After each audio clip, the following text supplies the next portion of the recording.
मैं शुरू से आपसे कहती थी बच्चों को इनसे दूर रखा करो, पर आपने मेरी एक ना सुनी। मम्मी जी, आज आपके लाड़ प्यार की वजह से मेरे बच्चे मेरी ही नहीं सुनते, मुझे तो अपना दुश्मन समझते हैं।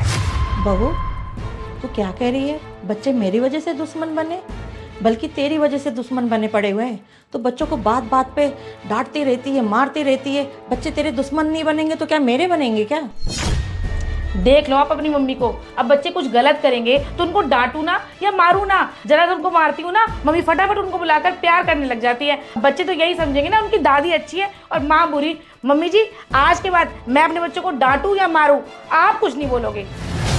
क्या करूँ बहू, बच्चे जब रोते हैं ना तो मेरे से देखा नहीं जाता है। बच्चे मेरे से बहुत प्यार करते हैं और मैं भी बच्चों को बहुत प्यार करती हूँ। बहू, तो बच्चों को डांट लिया कर, मेरे सामने मत मारा कर, क्योंकि जब तू बच्चों को मारती है ना मेरा बहुत दिल दुखता है। मम्मी जी प्लीज, वो मेरे बच्चे हैं, मुझे अच्छे से पता है उन्हें कैसे टैकल करना है। मुझे आपकी सलाह लेने की कोई ज़रूरत नहीं है और मेरी आपसे विनती है, आप मेरी लाइफ में ना इंटरफेरेंस करना बंद कर दो। मैं तंग आ गई हूँ आपसे। ठीक है बहू, आज के बाद से तेरे और तेरे बच्चों के बीच में मैं नहीं बोलूँगी।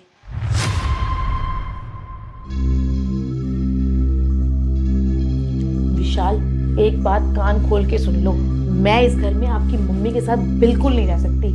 अब ये आपका फैसला है, आपको अपनी मम्मी के साथ रहना है या मेरे साथ।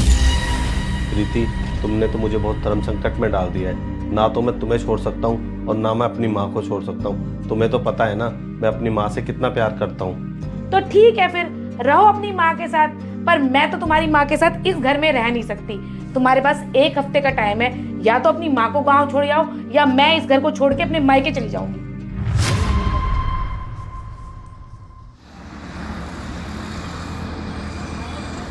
यार बहुत टाइम से सोच रही थी तुझसे मिलने के लिए, लेकिन मेरी लाइफ तो इतनी ज़्यादा बिजी हो गई है, थोड़ा सा भी टाइम नहीं मिल पाता अब अपने लिए। आज थोड़ा सा टाइम था, मैंने सोचा तुझसे मिलती भी चलती हूँ। और बता, सब कैसा चल रहा है? वैसे तो सब कुछ ठीक ठाक ही चल रहा है, पर 2 दिन के बाद ना मेरी लाइफ में बहुत कुछ अच्छा होने वाला है। अच्छा प्रीति, ऐसा क्या अच्छा होने वाला है तेरी लाइफ में? जरा मैं भी तो सुनूं। अरे यार डॉली, अब मेरी लाइफ भी तेरी लाइफ की तरह 2 दिन बाद सुकून वाली होने वाली है। सुकून वाली? मैं कुछ समझ नहीं पा रही। तेरी क्या 2 दिन बाद कोई लॉटरी निकलने वाली है क्या? खुल के बता। अरे यार डॉली, तू लॉटरी ही समझ। जैसे तूने अपनी सास को परमानेंटली गांव रवाना कर दिया ना, ऐसे मैं भी अपनी सास को परमानेंटली गांव भेजने वाली हूँ। अच्छा प्रीति, ये बात है, तभी तू इतना खुश हो रही है। प्रीति एक बात बोलूं, जो गलती मैंने की है मैं नहीं चाहती वही गलती तू भी करे। गलती? गलती कैसी? तू तो अपनी सास से बहुत परेशान थी, अब अपनी सास से अलग होकर खुश नहीं है क्या? नहीं हूँ प्रीति खुश, क्योंकि मैं भी एक टाइम पर अपनी सास को परेशानी ही समझती थी, जैसे तू अपनी सास को अपनी परेशानी समझ रही है। लेकिन जब से मेरी सास गई है ना, मुझे समझ आया है कि असली ज़िंदगी मेरी अब शुरू हुई है। क्योंकि मेरी सास मुझे किसी भी चीज़ के लिए रोकती टोकती थी ना, मेरे भले के लिए ही रोकती टोकती थी। इसलिए कह रही हूँ, जो गलती मैंने की है वो गलती तू ना कर। अच्छा डॉली, ऐसी बात है? मैं तो आज तक यही समझ रही थी कि तेरे सास के जाने के बाद तू सुखी हो गई होगी, तुझे प्राइवेसी मिल गई होगी, पर तू तो कुछ और ही बता रही है। हाँ प्रीति, मैं बिल्कुल सही कह रही हूँ। मैं भी यही सोचती थी कि मैं अपनी सास को भेजकर सुखी हो जाऊंगी और जो मुझे चाहिए था वो मुझे मिल जाएगा, लेकिन ऐसा नहीं हुआ। बल्कि मेरे बच्चे और राजीव मुझसे दूर हो गए, क्योंकि बच्चे और राजीव मम्मी जी से बहुत प्यार करते थे, लेकिन मैंने उनसे उनकी मम्मी को और उनकी दादी को दूर करके ना बहुत बड़ी गलती करी, आज जो कि मैं बहुत पछता भी रही हूँ। तुझे पता है प्रीति, जब मम्मी जी हमारे साथ रहती थी ना, तो मैं बच्चों को मम्मी जी के पास छोड़कर बेफिक्र कहीं भी चली जाती थी और बच्चे भी दादी के पास अपने बड़े खुश रहते थे। जब से मम्मी जी हमारे घर से चली गई हैं ना, तो बच्चों के चेहरे की खुशी ही चली गई है। और यहाँ तक कि राजीव भी मुझसे ठीक से बात नहीं करते। मेरे बच्चे और राजीव उस घर में मेरे साथ रह तो रहे हैं, लेकिन मेरे साथ रहकर भी मेरे साथ नहीं है।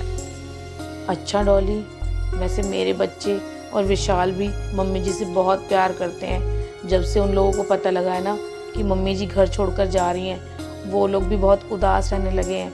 डॉली, कहीं ऐसा तो नहीं जो गलती तूने की है वही गलती मैं भी करने जा रही हूँ। हाँ प्रीति, तेरी दोस्त होने के नाते मैं तुझे सही सलाह दूंगी।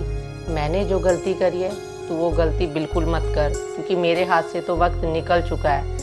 तेरे पास अभी भी वक्त है, तू अपनी सास को रोक ले, उनको मत जाने दे, क्योंकि मैंने तो अपनी गलती से और अपने तजुर्बे से एक ही बात सीखी है कि घर में बड़े बुज़ुर्गों का होना बहुत ज़रूरी है, क्योंकि बड़े बुज़ुर्गों के घर में रहने से रौनक रहती है घर में। डॉली, बात तो तू बिल्कुल ठीक कह रही है। अगर घर में बड़े बुजुर्ग रहते हैं तो घर में रौनक बनी रहती है। थैंक यू डॉली मुझे समझाने के लिए। मैं आज ही मम्मी जी से माफ़ी मांग लूँगी और मम्मी जी को कहीं नहीं जाने दूँगी।